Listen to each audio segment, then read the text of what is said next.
Hi class, it's Miss Pine again. You clicked the bilingual poster, so I'm going to talk to you a little bit about bilingualism.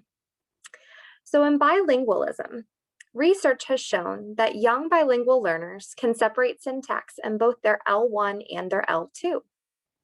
They can determine where the negation is located. Now in module 2, he talked about how negation, depending on the language, can be at the beginning or the end of the sentence.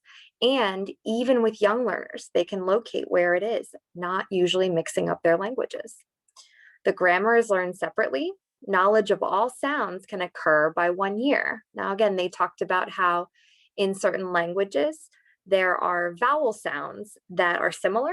And even though there's a little bit of code mixing, which I'll talk about in a second, and a little bit of confusion occurs at around 8 months, by 1 year, it's usually course corrected. So code mixing is blending two separate languages together.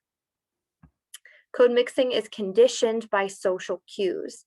Now, what was talked about in the clip was that there is an example of a girl who may say statue instead of statue when learning from French to English, trying to bridge the gap between French and English. But this is something that is corrected and usually is from the social cues.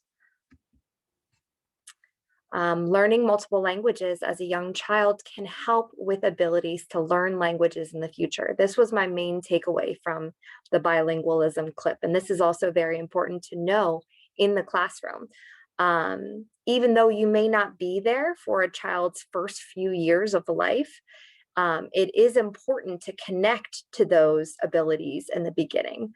And it is important to know those students who know other languages so they can connect to their abilities from even the very beginning years of life.